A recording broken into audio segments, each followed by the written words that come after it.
হিমালয়ের সুউচ্চ মানিরাং পর্বত শৃঙ্গ জয়ের অভিযানে পাড়ি দিচ্ছেন জলপাইগুড়ির পর্বতারোহীরা। ওই পর্বত শৃঙ্গের উচ্চতা 6593 মিটার অর্থাৎ 21625 ফুট। সময় লাগবে 24 দিন। এ ধরনের পর্বতাভিযানের ক্ষেত্রে প্রচুর অর্থের প্রয়োজন হয়ে পড়ে, যা অনেক ক্ষেত্রে সাধারণ পর্বতারোহীদের কাছে দারুণ কঠিন ব্যাপার হিসেবে দেখা দেয়। জানা গেছে জলপাইগুড়ির পর্বতারোহীদেরও আক্ষেপ আর্থিকভাবে কোনো জনপ্রতিনিধি বা সে ধরনের কেউ এগিয়ে আসছেন না। আর্থিক সাহায্য পেলে আরও এগিয়ে যাওয়া যাবে বলে দাবি স্থানীয় পর্বতারোহীদের। তবে বলা দরকার, এই পর্বতারোহীরা জলপাইগুড়ি নেচার অ্যান্ড ট্রেকার্স ক্লাবের সদস্য।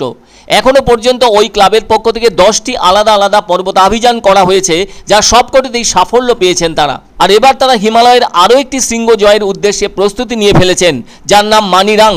এটিও দুর্গম পর্বত শৃঙ্গ।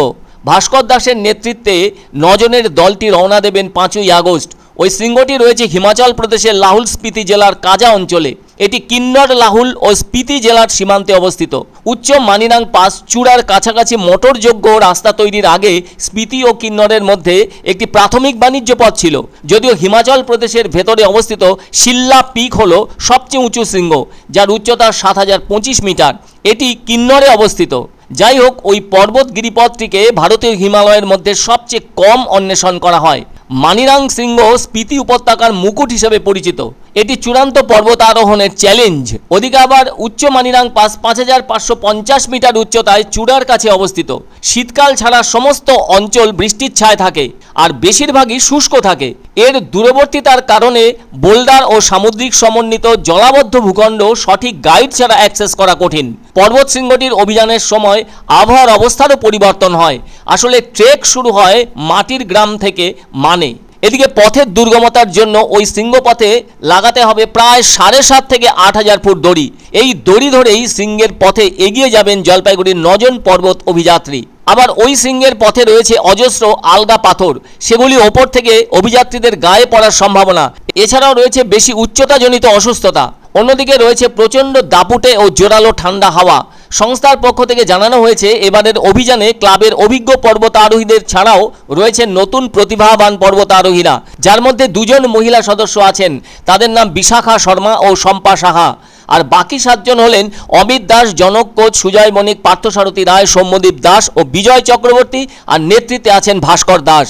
আগামী 4 আগস্ট জাতীয় পতাকা এবং ক্লাব পতাকা তুলে দেওয়া হবে পর্বতারোহীদের হাতে। আর 5ই আগস্ট দলটি রওনা হবে জলপাইগুড়ি থেকে দিল্লির উদ্দেশ্যে। সেখান থেকে মানালি হয়ে তারা 9ই আগস্ট পৌঁছবেন মানে গ্রামে, যার উচ্চতা 11,700 ফুট। এখানে তাদের দলের সঙ্গে যুক্ত হবেন স্থানীয় 5 জন সহযোগী। আর ওখান থেকে 11ই আগস্ট শুরু হবে হাঁটা পর্ব। এরপর 13,500 ফুট উচ্চতায় একটি ক্যাম্প করে মূল শিবির বা বেস ক্যাম্প স্থাপন করা হবে। 12ই আগস্ট 15,000 ফুট উচ্চতায় মূল শিবিরের ওপরে বিভিন্ন উচ্চতাতে স্থাপিত হবে আরও 3টি ক্যাম্প। আবহাওয়া ঠিকঠাক থাকলে 20 কিংবা 21শে আগস্ট 21,625 ফুট উচ্চতা বিশিষ্ট দুর্গম শৃঙ্গ মানিরাং আরোহণের চেষ্টার কথা জানান ভাস্কর দাস। এদিকে অভিযানের বাজেট 6 লক্ষ টাকা। ওই টাকার অঙ্কে পৌঁছতে পারেননি তারা। বৃহস্পতিবারের অনুষ্ঠানে উপস্থিত ছিলেন ক্লাব সভাপতি প্রদোষ কুসুম দাস, দেবাশিস লালা ও সৌরেন সেন। এবার এই যে এত বড় একটা হাইটের পিক, এই পিক কিন্তু আমরা 2003-এর পরে সেকেন্ড হাইয়েস্ট পিক হতে যাচ্ছে। এই কারণে, তার কারণ হলো 2003 সালে আমরা 22,410 ফিট একটা শৃঙ্গে আমাদের জলপাইগুড়ি এবং দেশের পতাকা উড়িয়েছিলাম।